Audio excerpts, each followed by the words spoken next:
Alex B. Smith today. He's reacquainting himself with his old pink friend Pepto-Bismol this morning. So unfortunately, he's not able to join the show, dealing with some nausea, as he said on Twitter. So hopefully he's back with us, feeling better on Thursday. But the show must go on. We've got Dana and Andrew with us here on this Tuesday morning show. Only 6 games, guys, and again, we're dealing with still teams that are on their 5-day break. So as a result, you're getting another week here where you got less games than you normally see, especially on a Tuesday. But 6 interesting games, a lot of good teams involved tonight, actually. A couple of good games as well. So let's get right down to business. Philadelphia, New York Rangers to begin the card at the top of the rotation. Your betting rotation numbers 1-2 on this game. Rangers minus 110 to minus 115, home favorite. Total sitting, well, it opened at 6, shaded to the under. It's had some heavy under pressure on this game. Now 5.5 pretty much across the board. And, that's, as far as I'm concerned, fantastic, because I think we got value over the total now in this hockey game. And that's the way I'm going to look, because you look at this Philadelphia team, they're scoring goals right now in bunches. You look at the Rangers, they're not showing you any sort of respect whatsoever to the defensive side of the puck since this 5-day break of theirs ended. In 2 games against the Islanders and Pittsburgh, they've absolutely been carved up defensively. What have they given up? 12 goals in 2 games? That's horrendous for this Rangers team. As I've said many times in the past, you're just never sure what you're going to get from the Rangers at either end, but especially defensively has been just a train wreck for them in 2 games since returning from the break. Henrik Lundqvist clearly is not right now playing what you saw from him in his prime. He's not had a great role of it lately himself. Andrei Pavlik didn't play well in a surprise start for him against the New York Islanders on the weekend. So you've got some goaltending issues now as well for this Rangers team. Like I said, you give up 12 goals in 2 games after the break, horrendous defensively, and just a lot of problems that this team having to go through right now. No question about that. Their 5-on-5 play has been terrible. They've given up 84 shots in those last 2 games combined. That's not good. And like I said, for the Flyers, got to like where they are in terms of their offensive game right now. They're putting the puck in the net. No question about that. They've had a nice little run offensively during their 4-game win streak. They've scored 6 against the Islanders, 6 against St. Louis, 4 against Buffalo, 5 against New Jersey, and a 5-3 win Saturday night. They've trended to the over at a 4-1 clip in their last 5 games. So you got Philly scoring, and even the Rangers, they're still a team that offensively is firmly capable. They're dealing with some injuries. There's no question about that. They missed Chris Kreider. They missed JT Miller. He missed the last game. You're going to want to see if he's back tonight. Or Kevin Hayes, rather, is the one that missed the last game with the lower body injury. You want to see if he's back. Ryan McDonough missed the last game with a back injury. He's questionable for tonight. So the Rangers dealing with some injuries as well heading into this game. So you can understand why the New York Rangers finally, they've been often laying a little bit of a bigger price than this at home. Not the case now, and you can see why. They're battling some injuries, and defensively just been horrendous in 2 games since returning from the break. So 5.5, I'm going to look over the total. Worth noting, Philly is 6-1 to the over this season, playing on 2 days rest, which is the case for them here. They played Saturday, now they're playing tonight. That's a trend that's speaking towards there being a little bit of a goal fest, I guess you could say, tonight. So I'm going to go over 5.5 here in this game and dare the Rangers to play better defensive hockey, something they have not clearly done in 2 games since their 5-day break wrapped up. Dana Lane has a play on this Flyer Ranger game tonight as well. Dana, good morning, and what are you looking at here in the Big Apple? Hey guys, good morning. Yeah, same thing for me. And I mean, I woke up this morning thinking, okay, well, I'm going to get a 6. I did see a 5.5 last night, but the number became more prevalent this morning, so that was good for us because I'm kind of on board with you. I like the over in this. Be getting $1.05 at Heritage, which is extremely fair. So shop for that number. But there are still some 6s out there, obviously, if you want to get some plus money. But obviously, I'd rather get the 5.5 instead. The Flyers did get some good news the other day with Gostisbehere coming back to practice. He missed practice on Friday, and of course, he missed Saturday's game as well against New Jersey. He's going to return to that top pairing Proporov, which you know how I feel about moving parks and getting acclimated to your surroundings. Manning and Gudis will be back together. Hagen and McDonald will be back together as well. But again, more moving parts there. I still think that it takes some time to come back. You add the fact that neither are very good defensively. That they're with Hag or Proporov. I mean, these are not Hag and Proporov, but Gostisbehere and Proporov. I mean, these are guys that really would rather just get up into the play rather than play well defensively. So it's a completely different contrast because when Proporov when Provorov was playing with Hag, who's obviously a rookie, he's more of a guy that would rather stay home and play defensive hockey. He's not really a guy that gets up into the play. And now all of a sudden you got to shift back to Gostisbehere, who likes to get up into the play a little bit more. So that's a little bit of contrast in styles. I think that takes a little bit getting used to. So again, I think that creates maybe some opportunities not only for the Rangers, but offensively as well, if maybe they can find themselves on the same page a little bit early. So for me, in short, Ian, I mean, I like the over in this, especially at the 5.5. I don't really have any interest in sixes. You guys know how I feel with the sixes, but I think especially on the blue line, I think either these guys are going to click and give them more opportunity to score goals, or they're going to be out of sync, which I think is going to create opportunities for the Rangers. Either way, this game's going over the total, and minus $1.05 is very generous. All right, so we've got agreement with the over 5.5.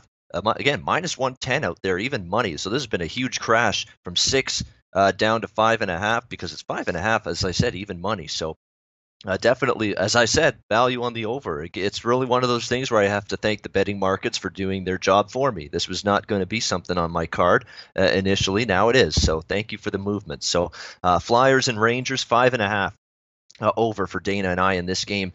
Next game up, we've got Jersey taking on the Islanders, 3-4.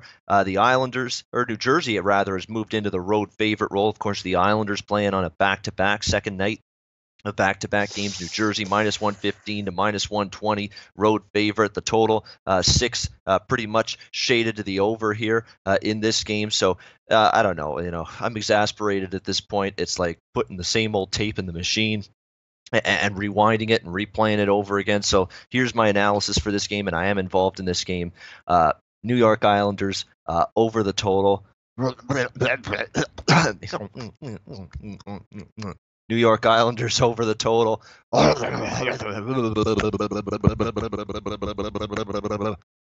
There you go. There's my analysis, because there's nothing I can possibly say that to avoid being redundant. It's the same old thing. It's not necessary. It's gibberish, just like that was. Me talking about this game really would be gibberish. It honestly would, because there's nothing more I can add than what I've said for days, for weeks, for months about this team. It's an all-offense, no defense team, and they're going over the total again tonight, just like they always do. So over 6 for me. In this game, Jersey taking on the New York Islanders. Jersey has been flying over the total lately, something like 11 of their last 15. Over the total. The last meeting between these two teams was also a high-scoring shootout affair. Well, what changes tonight? I'm not sure. And again, we're dealing with the 6. I know Dana doesn't love those, especially from an over perspective. But we had a Montreal and an Islanders game over 6, or at least I did last night. Still never in doubt. What did that game end? 5-4 Islanders in overtime. They're clearing 6s with ease. I mean, that's the stunning part for the New York Islanders, and that's supposed to be a difficult plateau to get up and over the total.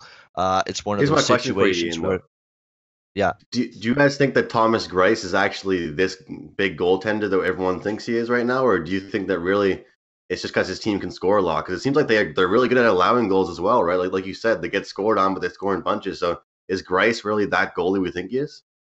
Well, first of all, they're not a great defensive team. They don't have a great collective of defensive-minded defensemen. Calvin DeHaan injury has really hurt that factor in terms of their ability to defend.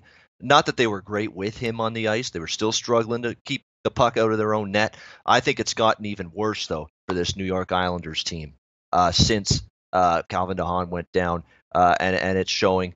But they're still, I mean, in terms of their shooting percentage, it is as high as it gets in the NHL. I mean, when they get a chance and a quality chance, they are burying it more often than not. I mean, their PDO and whatever stats you want to use, metrics, shooting percentage, it's off the charts good.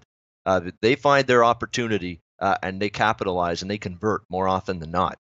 That is a big part of why the New York Islanders are such a scary offensive team. And I'll tell you what, I've dismayed by the way New Jersey played defensively the last time out against Philadelphia. As a person that took New Jersey in that hockey game, not good. The penalty kill was atrocious. That's not a good recipe for defensive hockey against this Islanders team right now. It's probably going to be Halak tonight. I don't care really. Halak's not been much better. Greiss has been horrible. There's no denying that. I never once said he was a big-time goalie. I said he could be a capable goalie at times, but I've never thought he's been a big-time A-level goalie, and he's proven that. Halak's been slightly better, but that's not saying a lot.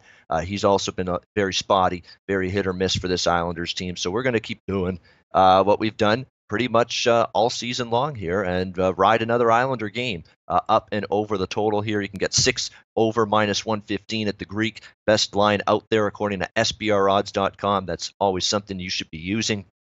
So that's what we're going to use. New Jersey, New York Islanders over minus 115. Lean to New Jersey if I had to because, back-to-back for the Islanders off a rousing overtime win against Montreal last night. But I like the total a lot more, so we'll stick with that. Over 6 minus 115 in that game. St. Louis, Toronto, 5-6 on the rotation. We've got Toronto minus 140 to minus 145. Mid-sized home favorite here in this game.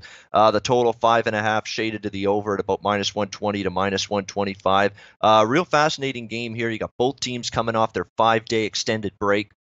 So in terms of that angle, which is now 20-9 teams playing their first game off the break versus teams not playing a game off the break. That's 20-9 now, by the way. So it continues to get the job done from a win-loss perspective. We'll be talking about a game with that kind of situation later in the show today. But this is not one of those games. St. Louis, Toronto, both off a bye. So you got both teams in that same predicament where they're off extended rest. And, it could go either way. I mean, I've heard, and it's funny because when you've got two teams coming off the extended break, I've heard different thoughts from other NHL bettors and handicappers I talk to.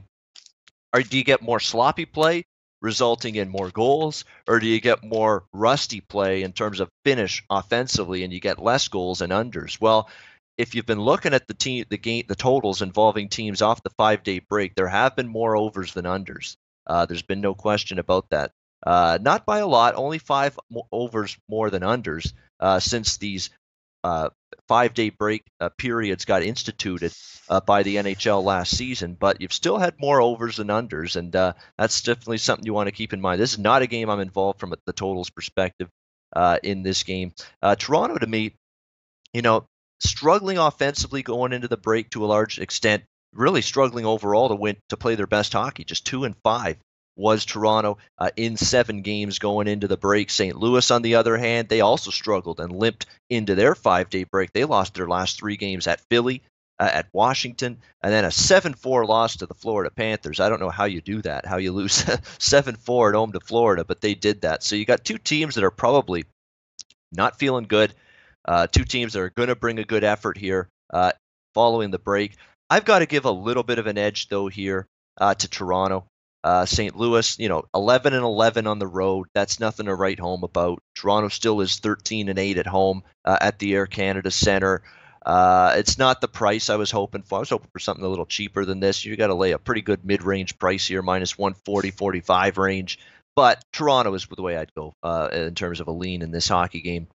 I think they got a better chance to get back on track. I did not like what I saw from the goaltending whatsoever from the St. Louis Blues going into the break. That could be the difference in the end. At least with Toronto, I'm still getting reasonably good goaltending from Frederick Anderson, who's had a great season. The Jake Allen, Carter Hutton duo for St. Louis, not very good going into their bye-week break. They did not shut the door in between the pipes for the Blues, so that's a concern I've got for them tonight going on the road. So not going to make the cut, not going to be an official bet, but a lean I'll give out here to the Toronto side at about minus 140 at the Greek, minus 141 at Heritage. Those look like the best prices you can get right now with the Toronto side. I like to give out Pinnacle numbers a lot because, they give out really good prices. I find often the best price that I'm looking at, side or total, comes from Pinnacle. But again, Pinnacle not open in the United States, so it's hard to give that out as a recommendation. We have so many good people from the United States watching the show, and the fact they can't use Pinnacle, that's a shame to me, because I love that book. And they give you good odds pretty much every time out. Next game, we've got Dallas taking on Detroit, 7-8 on the rotation. We've got Dallas -120 to -125. In this hockey game, the total sitting at 5.5 pretty much across the board. Dallas Stars, nice overtime win on Martin Luther King Day yesterday against Boston, 3-2 in overtime. I don't know what it is about Boston, these early start home games. From what I can recall, they've not done well on them, especially on Martin Luther King Day. So that continued yesterday for Boston. Good win for Dallas. Now they're on the second night of back-to-back games here as they take on this Detroit Red Wings team. Even with the back-to-back situation here, I don't know if there's any value on Detroit. I mean, you're talking about Dallas is still the better of these two hockey teams, and I think it's by a pretty wide margin. And you can only lay -120 to -125 here. That's not too bad. Obviously, it's not as big to me a back-to-back deal as it would be otherwise because they played in the afternoon yesterday. That was an early 1 p.m. game, so that takes some of the starch away from this being such a tough travel spot and a tough scheduling spot. The fact that was an early game yesterday, which should help this Dallas team.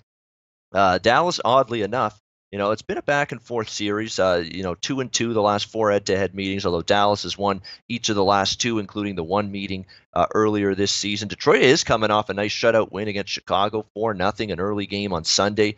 Impressive stuff from them. I don't know if I trust it to keep it going here, so I'd still look toward Dallas. Again, this is not a game that's made an official play for me, but Dallas -120 lean for me without a doubt. I still think that's a decent price for the better club. So we'll go with Dallas there in that one. I probably will make it official, actually. That's a good price, -120. They're better than Detroit. I'll make it official there. We'll go on Dallas as the short road favorite. Dana's also involved in that Stars-Red Wings game. Dana, what are you looking at here? Well, Ian, I didn't know there was any book in the United States that we could use, so I didn't think Pinnacle was an abnormal thing. I didn't think we could jump on any book. If so, man, Good things point. have changed a lot. But thankfully for William Hill in the wonderful state of Nevada, I don't have to worry about that. But as far as Dallas and Detroit is concerned, I mean, one of our guys in the chat room hit it. I mean, I certainly like the under in this as a back-to-back situation for Dallas off of their 3-2 overtime win against the Bruins yesterday. Tyler Seguin probably is the happiest Dallas Star in the world because, let's face it, he probably still has a little chip on his shoulder from being thrown out of Boston. But despite the win, I didn't really think that they peppered Hudobin. I know they got a lot of shots. But I think Boston did a pretty good job for most of the night of shutting down Dallas. I don't like the Dallas Stars' depth down the middle. After Seguin, you're looking at Martin Hansel, who has basically been non-existent. He's got 7 points in 29 games this year. He's horrible defensively. I just don't like their depth down the middle. And when you're first handicapping a team, I have to make sure, especially when I'm betting overs, that that their special teams can push me over, or if they have horrific special teams, that would also push me over. But also, I like them to have some strength down the middle. That's why I've gone against the Ducks for most of the year, because most of the year they haven't been strong due to injuries down the middle. So same thing with Dallas tonight. They face a Red Wings team who is absolutely horrible offensively. They've been horrible all season. They've been horrible in the last 10 games. I don't think that that's going to change tonight. So this looks to me like that it's pretty ripe for an under. I have -$1.05. I see that in the SBR picks. I don't know what you see, Ian, but that's what I see. But I'm definitely going under in this game tonight. Yeah, I mean, Detroit's gone under 2 straight games. In fact, Detroit's gone under 7-2 in their last 9 games to the under for the Detroit Red Wings. For the Dallas Stars, they've played better defensive hockey lately. They've gone under in 2 straight games, so getting good goaltending. And eventually Dallas is going to, I think, this is going to start to become a pattern, I think, with the Dallas Stars in terms of playing better and keeping the goals against lower. I mean, that's Ken Hitchcock. I mean, Ken Hitchcock, there's a reason Jason Spetz is a healthy scratch yesterday. He's not exactly the most defensive responsible guy, for 60 minutes of a hockey game. So again, he's one of those guys, Ken Hitchcock, where willing to pay the price at both ends of the ice. Yeah, it's fun to score your goals. It's fun to have the puck on your stick.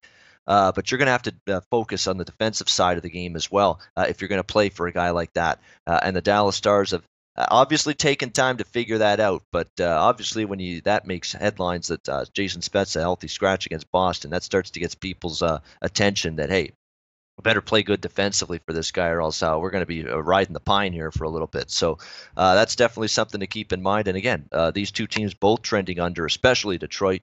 So Dana going with the under 5.5 with the Stars and the Red Wings tonight, and I'm going to go with Dallas. Like I say, -120. I like the way the way this team's going right now in terms of trending toward finally playing a little bit more sturdier in their own zone. I like that as well. And again, they're the better of these two hockey clubs. I don't think they will have much of an issue trying to win a game here in Detroit. And again, Detroit off a win has not exactly been a good betting proposition this season either. So I'm on Dallas, and Dana's going to be on the under 5.5 in that same game. We've got the Vegas Golden Knights taking on the Nashville Predators, 9-10 on the rotation. Nashville laying $1.35 in this hockey game. The total is about 5.5. Shaded pretty heavily to the over, -120. There's 1.6 out there as well, so there's a sign that it may rise to 6 when it's all said and done, but that remains to be seen. This is the game I mentioned earlier in the show where this is the only game tonight on the card where we have a team coming off their 5-day league-mandated break, taking on a team that is not coming off their break. And again, if you've been betting on the team not coming off the break against the team that is coming off the break, that's 20-9. 20-9 the record since the start of last season. The Vegas Golden Knights fit that trend tonight. Not only do and it's the trend aside, I'm on the Vegas side in this game tonight at +115. It's not just that they've owned Nashville, won each of the two meetings. They're off a loss, and for a game where Vegas was in that bet against spot against Edmonton, and Edmonton was able to again, that angle comes through again with Edmonton beating Vegas in overtime the other night. With Vegas coming off their break, Edmonton was not. Another sign of how good that angle's been, if you've been backing it. But Vegas didn't play that horribly, considering they were off that amount of time. Yes, their passing was off. Nothing was crisp for Vegas. Their transition game was as bad as I've seen it all season. The passing was not good. The power play was awful. Dreadful, in fact. They were lucky to barely get one shot on goal, barely get any sustained zone time with the man advantage against Edmonton. Those were all signs of rust being in play. They went to Cabo during the break. Clearly, that team was not ready and in their best position to play their best game coming out of the break, and we saw that against Edmonton. They got that really rusty, bad, clunker of a game out of their system, and yet they were still right there. That game went to overtime. They could have won it. That tells you really all you need to know about the season they've had. They play one of their worst games you'll ever see. There was nothing working. The passing wasn't working. Passes were off the mark. They were a little step slow to loose pucks all night, and yet they still had a chance to get out of there with 2 points against Edmonton. But Edmonton ends up winning with a Darnell Nurse overtime goal to win that game 3-2. Good bounce back spot for Vegas. They've now got a game under their belt. They go on the road. This Nashville team, didn't exactly play awesome hockey late in the season, or going into their break, I should say. That's definitely a concern coming out of the break. And again, it just seems that a lot of these teams, when they're matched up against teams that have been playing a regular schedule, it's tough. It's tough to keep up with the level of skating you get from them. The passing, again, is not sharp. That's been an issue at times for a lot of these teams playing that first game out of the break. So that is something that, to me, that could affect this Nashville Predators team tonight. And again, when you got a 20-9 angle working in your favor, that's clearly now through 29 games shown that it has some legs to it, has some staying power.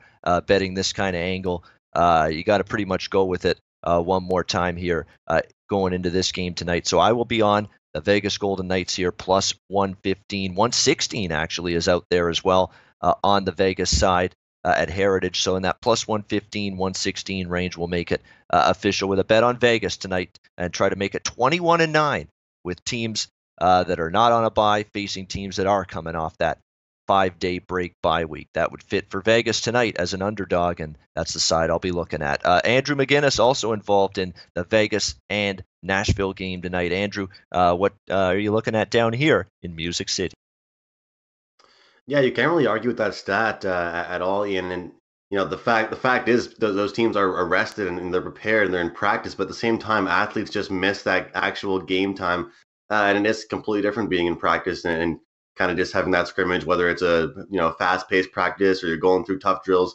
There's nothing that compares to an actual game. But on the other side, guys, I'm actually on the over in this game. I know that it is pretty heavily shaded the over. The sixes are popping up, so I would say get all over it before the sixes are kind of the favorites as well. I think this one's going to be pretty high scoring. Like you mentioned, Nashville hasn't played since January 9th here. The Vegas played on the 13th. Ironically, both those teams playing against Edmonton. Vegas taking the loss and Nashville getting the win. But look, like I said in our Ice Guys episode where we had the season preview for the second half, I really did think that Vegas would go down. And I think one of the points I'm making is that technology is so kind of developed right now in sports, in NFL and MLB and NHL and any sport where there's so much tape, there's so much to watch, there's so much to learn about each and every team. Where I honestly do think that the Vegas Golden Knights were such a new team that nobody knew what to expect from them. Certain things did throw teams off. One thing about them, they roll four lines. They don't really have too many favorite lines that they just have clog up all the ice time. But no one can take away from them the fact that they were a good team putting the puck in the back of the net. No one can take that away from them. But in my opinion, I don't think moving on in this season, Fleury and Subban are going to be able to keep this team alive on countless occasions. I think the teams are going to catch on to these team systems, and the little mistakes are going to start adding up for this Vegas team. I mean, look, they're averaging 3.45 goals per game. Nashville is still in the threes, 3.12 goals per game, but and both teams averaging a little bit more than 30 shots per game. So, and Arvidsson's actually out for Nashville as well, so that's he's a little bit questionable right now. But so him and Forsberg, but just with the talent and the depth that Nashville has. Look, guys, I know they weren't looking as good going into their bye week. I think that this was a great little break for them to have, and I'm still thinking they're going to be one of my favorite teams to bet on throughout the season and heading into the playoffs because just of their depth up the middle with Johansson, Turris, Bonino. It's just I love seeing that when I open up their line combinations. It just looks so great there, and of course their defensive pairings. You guys know how I felt about that. How much of a big fan.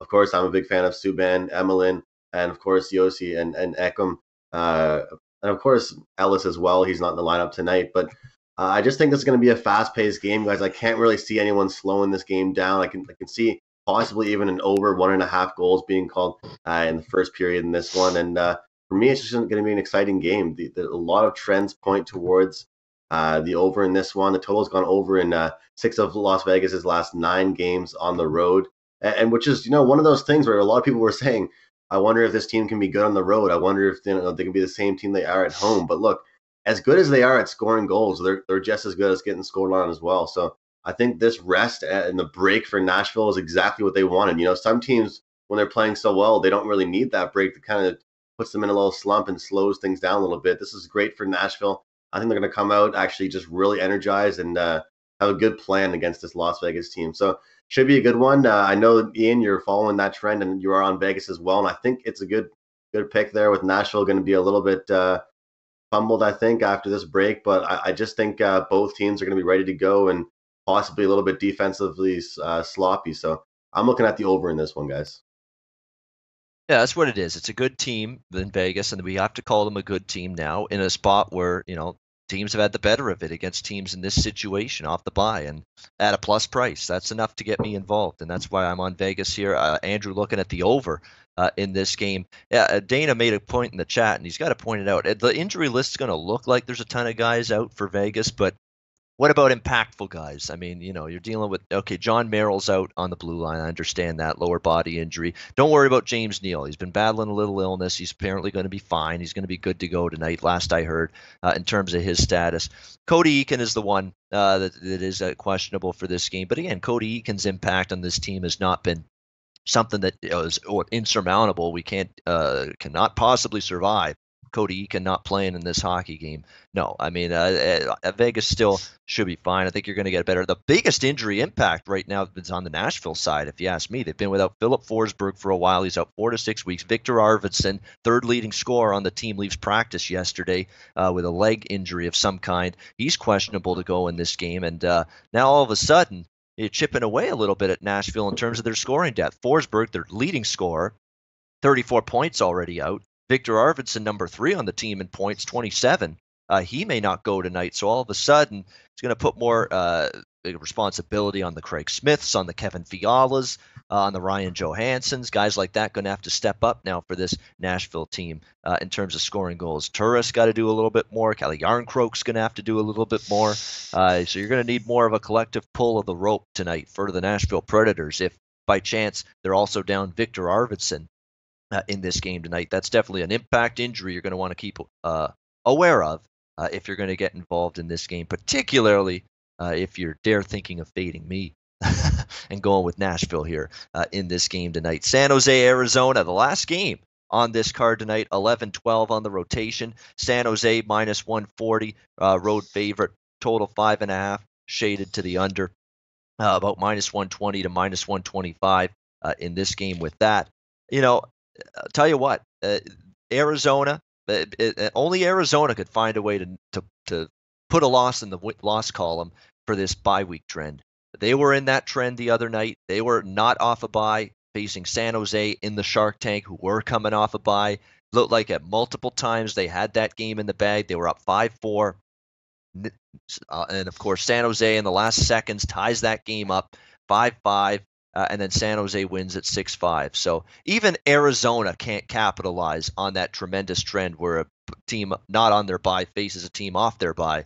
That's been a great trend, as I mentioned, 20-9. Well, one of the 9 losses was Arizona the other night, losing in overtime against San Jose. So it tells you all you need to know about the season they've had. It's been a nightmare. They're just thinking, let's go number 1 pick. Let's get it. Let's give ourselves as good a chance as we can in the lottery.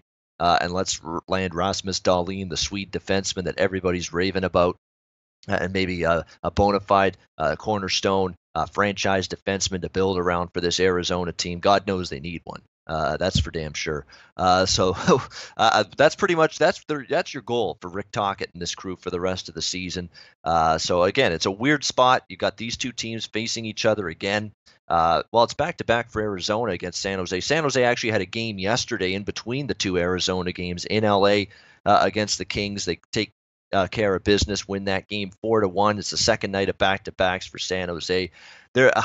This is a spot edge and a scheduling edge for Arizona, and you're getting a good price, plus 120. I'm leaning in that direction, but I almost swore myself off of betting on this godforsaken Arizona team weeks ago, and I'm at the point now where I think I got to keep it up. So I'm going to lean Arizona, but I've got a hard time actually giving myself the final push to actually pull the trigger on that one. It's really, really difficult to wrap your head around taking this team. Somehow, some way, they find a way to lose, just like they did the other night in San Jose. And if that happens again tonight, it wouldn't shock me. I mean, this is definitely a scheduling edge for them, no question. But I've got always that uneasy feeling wanting to back this Arizona team after they've done me wrong on many occasions already this season. So we'll definitely park Arizona in the lean category only in this game tonight.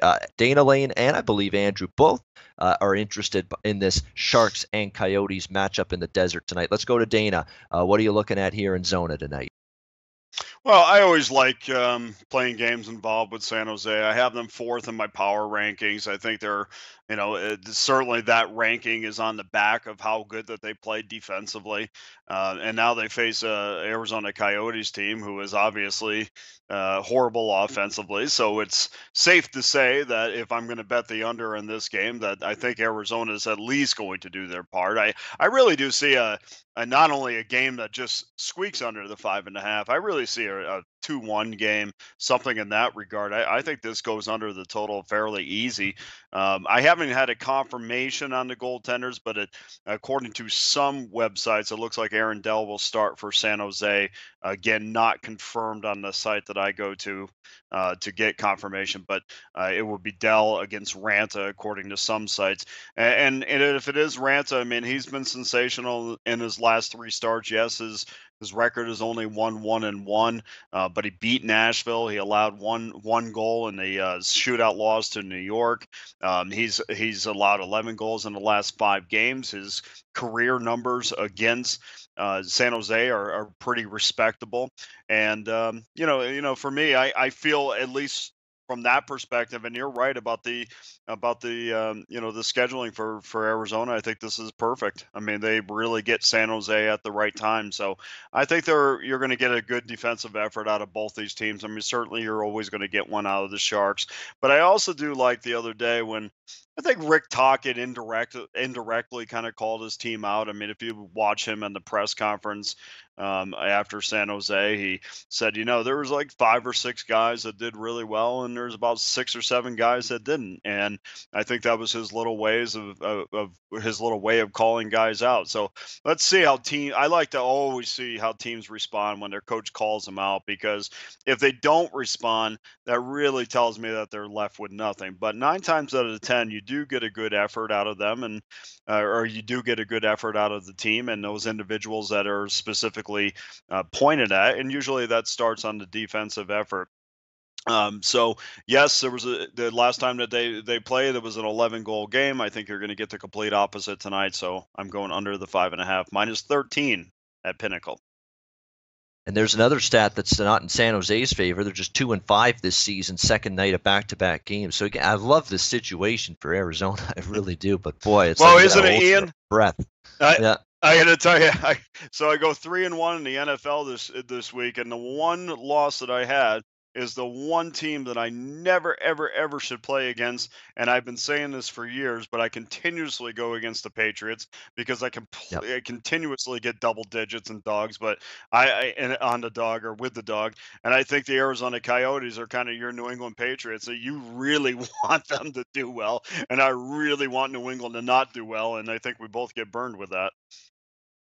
Yeah, no question. And it's hard to bet. It's almost like you're throwing money in the down the toilet when you're betting against New England, and it's almost like you're doing that when you're betting on the Arizona Coyotes right now. And that's the issue. And that's. But I will say this: Antti Raanta's played well lately.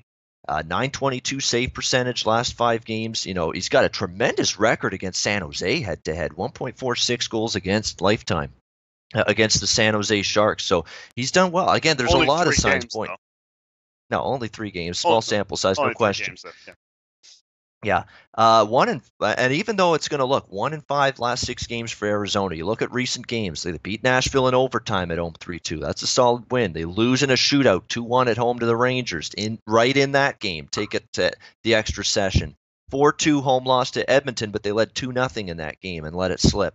6-5 overtime losses. They've been right there now in 4 straight games. So Arizona's not being pushed over. They're competitive. They're in these games. Just got to find a way to close the deal more often than they do.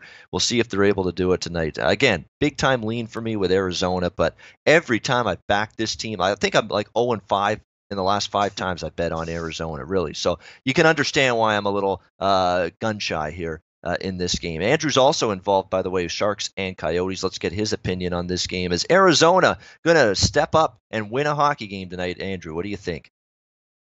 Yeah, well, you're right, Ian. Like, they're close in certain games. Like, they're almost there. They're just 1 goal or 2 goals away a lot of the time. Their last game against the Sharks, 6-5 victory for the Sharks. They're favored -225. So I mean, they're around there. They're in the game sometimes, but it just not really seeming to work out. But yeah, I'm on the under in this game. It's completely irrelevant to me that there are 11 goals scored in that last game. It does not matter to me whatsoever. I think just the trends point towards the under. The way the Sharks kind of play point towards the under.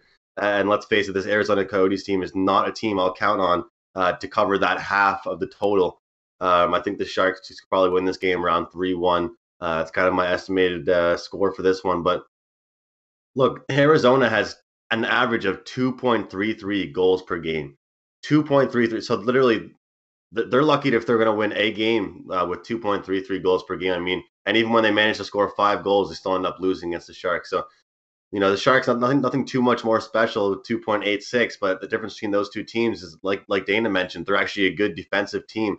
This is kind of the style that the Sharks are known for playing. This is something that they do not on accident. They win these defensive games and they find a way. And I will say, I know I do kind of have a soft spot for the players that have played in the Quebec League and played here in Halifax, but Timo Meier fitting in very strong, doing a good job with Joe Thornton and Pavelski now on that top line. I mean, talk about a player that really worked his way up. I mean, he wasn't a guy that just came out of the draft and all of a sudden he was on a top 1 or 2 lines. He was down in the AHL working his way up. Played some playoff time last year, and all of a sudden hanging out with the big guys in Thornton and Pavelski. So for me, looking at this game, I just think it's going to be pure dom. Arizona's not even going to be able to leave the neutral zone. The Sharks are going to be feeling good. They know what to expect from this Arizona team. In my opinion, they should be embarrassed about how many goals they even allowed in their last game. And this should be one of those casual games. It's kind of just, it's probably one of the most boring games on the slate tonight, guys, to be honest with you. Look, the total has gone under in 9 of San Jose's last 12 games when playing Arizona. It's gone under in 5 of San Jose's last 6 when playing on the road against Arizona. And 4 of their last 6 games have gone under in general. Look, this team does not mind playing in those 2-1 games, 3-1 games. I enjoy watching San Jose in the playoffs because they're one of those playoff-style teams. They're aggressive. They trap teams in the neutral ice, and they know how to play. They know how to play just regular, basic, fundamental hockey. These guys, they don't have any 2 standout all-star guys who are going to do too many, fancy shit to try and lose the puck or cause too many turnovers. They play good, solid hockey, and I think Arizona's not going to be able to handle it tonight. It's going to be all Sharks. So looking for a low-scoring game in this one. That's my play. All right, so we got Dana and Andrew both in agreement. Under is the play, 5.5. San Jose taking on Arizona. Yeah, I mean, you could think San Jose, off that. Well, they actually had a good defensive effort yesterday against the LA Kings, but I think they're going to want to carry that over. They know they gave up 5, I should say, to that Arizona team in that 6-5 game Saturday night. So, yeah, it makes a lot of sense, the reasoning behind that game.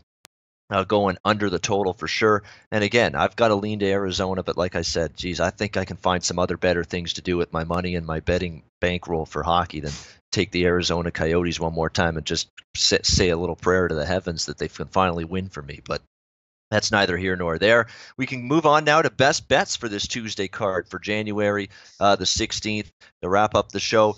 Just the 3 of us. I'm trying to see if Alex sent me a best bet. I'm not sure he has, but nevertheless, we're going to have best bets for sure from the 3 of us. Let's start with Dana. What is your best bet for this Tuesday night card?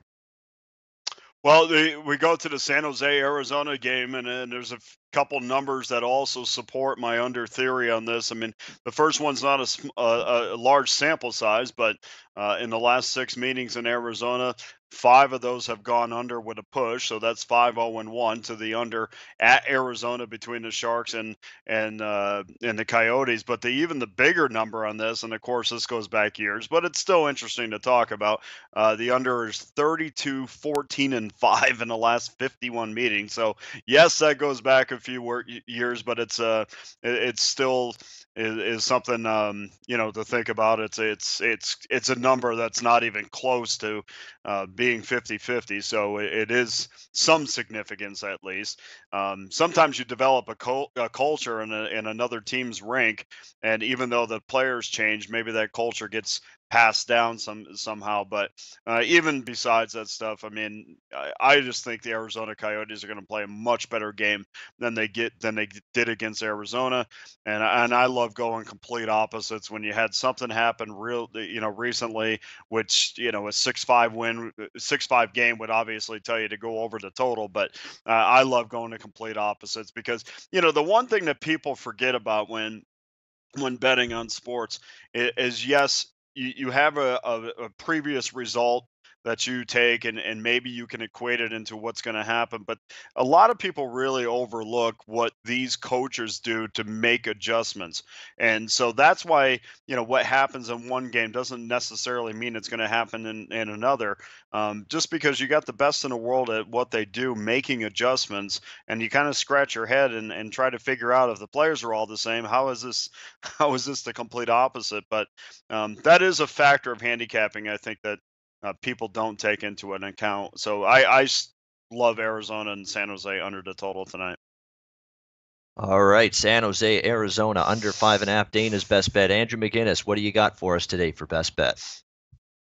Look, guys, I'm strong on this over in the Vegas Nashville game. I think that, like I mentioned, I really do think that the rest is a great thing for Nashville. I understand that the trends and the patterns towards teams playing a little bit more sloppy after their little bye or little break, but I think this team, had a good start to the season. Excuse me, weren't looking like themselves, and all of a sudden they're going to come back now, feeling rested and ready to go. Excuse me. And this Vegas team is trending towards the over on the road, and I don't think anything will really stop them from scoring. I think the biggest thing for them is going to be being able to get scored on, and their defensive collapses. Like I said, they're a new team to the league. People are going to start figuring out the way that they roll and kind of their systems and who they are. So we'll see if Gallant's still smiling when he's getting scored on 5 goals a game in the second half of the season. But I think this should be a pretty high scoring and exciting game.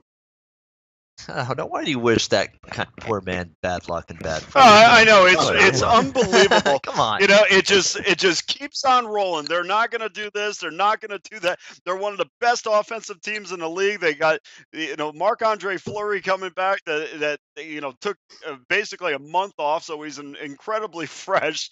Man, you guys keep on doubting this team, and they'll just keep on winning games and sitting on top of the Western Conference. I love you, Dana. I was taking the Knights. I have taken them, and I will take them seriously as well in the second half. But you can't argue that they're not gonna downfall a little bit in the second half. But you think they're going to give up 5 goals a game? Well, obviously that was an exaggeration, but I think to a certain degree people are gonna start figuring out their systems, figuring out who they are. I really do think strongly that when you're a new team to the league, people don't understand really what you're running, kind of like what your systems are, what your strategies are, who your players are, really how they work together. I mean, you ask any NHL player, they're used to certain teams and how they play. They know how certain players like to play. They know how certain defensemen like to move the puck up the ice. They know how certain teams like to roll. So I think with this being a new team, a lot of people were kind of thrown off by them, especially also how well they were doing at home. They kind of calling it like the Vegas jinx, teams going out partying, being amazed by the beautiful city, this and that. I think that will kind of get old after they've been in the league a couple of years. I do think they're still going to be they're still a great team this year, and they're only going to get better. That's what I love about this team. They're so great right now, and they have such a great home record. They're doing well on the road as well. They're putting up numbers. They're only going to get better. But all I'm saying is, I think they're going to continue to allow more goals as well. I thought you Maritime folk are supposed to stick together. I mean, Gerard Gallant's a Summerside PEI man. You're a Nova Scotian. Like, where's the camaraderie here? Where's the spirit? Where's the togetherness? That's what you got for us? Gerard Gallant not going to be smiling anymore? He's your fellow Maritime folk person. No, I like the guy. That's why I brought it up, Ian. I like the guy. He's always smiling in his post-game conferences, and I would be too if I was him. Yeah. No matter what happens from here on out, Gerard Gallant is going to be smiling because his team is completely overachieved, completely in a place that nobody thought that they would be. I mean, I was at the Edmonton game the other night, and I'm telling you, there's something going on here. There's something special. You can feel it. There's a just I don't. It's hard to put your finger on it because there's this relationship between the fans and what's going on the ice. It is a special thing that's happening, and I don't see that going backwards in any way. In fact, this town is having a complete love affair with the Golden Knights. They had 10,000 people show up in downtown Las Vegas the other day for a fan fest. I mean, it was absolutely bonkers. I mean, as long as they stay even on the road, they're 11-8 on the road right now. As long as they stay at least even on the road, I mean, they're going to have an extremely high seed, and that means that they're going to have home ice advantage. The only thing that I have a thing about them is, I get asked all the time, well, what do you think they need? Well, what I think they need is more consistency on the blue line, and that means a big shot from the blue line, which I really hope that Colin Miller was going to be that guy. I don't really think he's going to be, but they're missing that huge shot from the blue line. Plus, on top of that, the rotation of defensemen, which has worked out great for them, really, because you get brand new guys in every night, you get fresh guys in there, but it also hurts you on a power play a little bit when your defensemen are always different. So I think they're going to have that a little bit more stabilized as they go ahead. And I don't know if George McPhee is going to make any moves at the deadline. I really don't think that he has to. He's really just sits by the phone and waits for people to call him. And little by little, they're signing all these core guys. They just signed Derek England to another 1 year, $1.5 million deal. I think this team is. There's something with any team that wins the Stanley Cup. You can point to different things on the ice, but there's that extra level that you can never put your finger on that really allows the team to be cohesive, and I think Vegas has that. Yeah, it'll be interesting to see moving forward what you get from this team. But again, they're all playing with a little bit of a collective chip on their shoulder. We'll see. Again, the second half's going to test them. It's going to be a lot of good opponents coming up on the road, too. They got a Tampa Bay on the road coming up. They're going to have Pittsburgh on the road in February, where Marc-Andre Fleury makes his long-awaited return. So this is going to be a good stretch of the schedule to see what Vegas is really, really made of. But they're not going to fall off the face of the earth, no question. I think they're as good as it gets in terms of making it into the postseason at this point. They'd need an epic, epic collapse for that not to happen, and I just don't see it at this point in time. Second half, though, is going to be interesting to see how this Vegas team goes, especially now that teams are getting their second crack at them. Third, fourth crack at them if you're talking about teams inside their own division. So going to be interesting to see how those games play out. My best bet. I was thinking we got one thing left to do. Yes. I want to make it clear, Ian, 5.5 is what I want for the game. I'm not going with the 6. 5.5, I'll eat the juice if I have to. I think it'll go over either way, but just want to make it clear for people, seeing some 6s popping up. Look, if there's a little bit of juice to eat with the 5.5, I'd rather go with that. All right, 5.5. We can give you -120 over 5.5 at the Greek with that one. Vegas and Nashville for your best bet. Mine. How can I not give a best bet on a game where I was talking gibberish about it for 20 seconds? That's exactly what I'm going to do. Jersey Islanders over 6 -115 at the Greek. You know what the Outcast? You remember the song "Hey Ya"? And the lyrics were, "Now what's cooler than being cool? Ice cold." No, I can't hear you. I say, what's cooler than being cool? Ice cold. That's Corey Schneider right now. He's ice cold for the New Jersey Devils. 4 goals allowed in 5 straight starts, 21 goals allowed in those last 5 games combined. He's not playing well at all in goal right now for the New Jersey Devils. Devils are struggling defensively. That's why they're losing right now. Islanders are going to be able to score on this team. That's plain and simple. That's all there is to it. They played a 5-4 game earlier this season. Islanders flying over the total at will. Devils flying over the total at will. Schneider 5-0 to the over.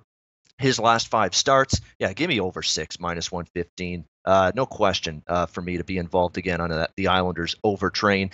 Jersey Islanders over 6 -115, my best bet. That's going to wrap up the show for Tuesday, January the 16th. That is going to be that's been a good show. Hopefully we'll have Alex back Thursday, back from his little bout with nausea. Like I say, to get some Pepto in your system, you'll be fine. And back with us Thursday, I have no doubt about that. So we're looking forward to having Alex back. Hope you enjoyed the Tuesday show. Check out sportsbookreview.com every single day for all your latest, live odds, free picks, free articles, sportsbook rating guide, all there to make you a more successful sports bettor. Sportsbookreview.com. Make sure you're checking out that website at all times. For Dana and for Andrew, I'm Ian Cameron for Sportsbook Review. Hope you enjoyed the Tuesday show. Good luck on the ice tonight. We'll see you again on Thursday.